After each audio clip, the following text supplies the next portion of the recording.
નમસ્કાર મિત્રો, હું છું વિશ્વાસ પ્રજાપતિ અને તમે જોઈ રહ્યા છો ટેકમેકર વર્કશોપમાં વિજ્ઞાનના પ્રયોગો.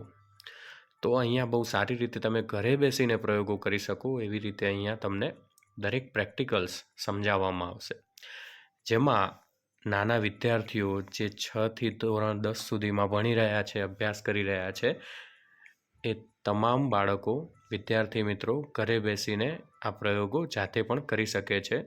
પરંતુ હા, આ પ્રયોગ કરતી વખતે તમારા મોટા ભાઈ કે બહેન કે તમારા પેરેન્ટ્સને સાથે રાખવા.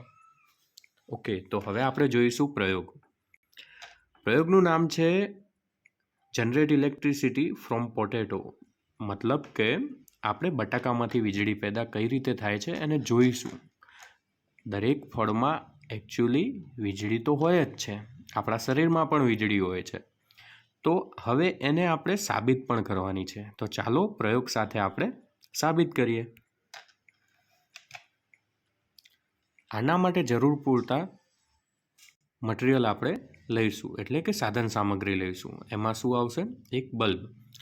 બલ્બ જો કે ઘરે આપણા જે બલ્બ હોય છે એનો ઉપયોગ ન કરો.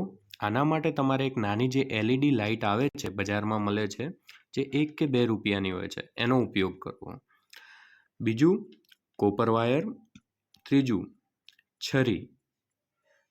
ચોથું છે મેગ્નેટ. અને પાંચમું છે પોટેટો, એટલે કે એક બટાકું.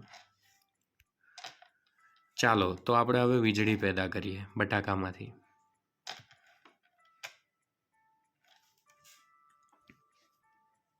સૌ પ્રથમ આપણે એક બટાકું લઈશું.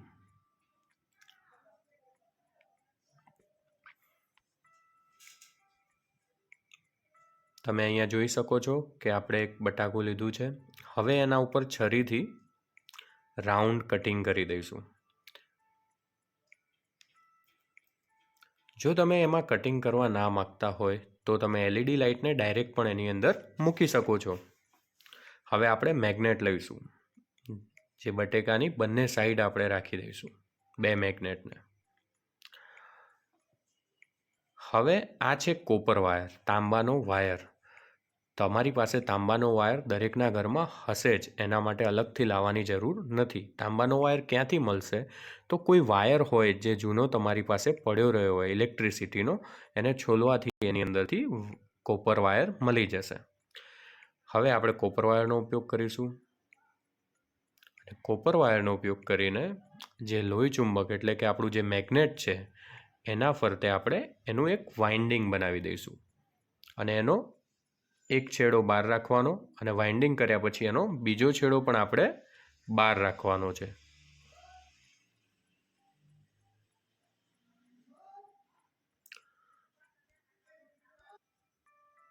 હવે ફરીથી એવી જ રીતે આપણે બીજા મેગ્નેટ ઉપર પણ કોપરનું વાઇન્ડિંગ, એટલે કોપરને વીંટાળી દઈશું, તાંબાના વાયરને. 1 2 3, તમે 4 થી 5 વખત કે એનાથી પણ વધારે વખત તમારે કોપરનું, એટલે કે તાંબાના વાયરને વીંટાળી શકો છો. હવે શું કરવાનું છે કે આપણી પાસે જે લાઇટ છે નાની, એને આપણે બટેકાની અંદર મૂકી દેવાની છે. તો લાઇટ થઈ ગઈ ચાલુ. મિત્રો જોયું ને, આપણો પ્રયોગ હતો બટેકામાંથી વીજળી ઉત્પન્ન કરવી. બરાબર. બટેકાની અંદર સોલ્યુએબલ વોટર હોય છે, કેમિકલ્સના એની અંદર પાર્ટ્સ હોય છે. બરાબર.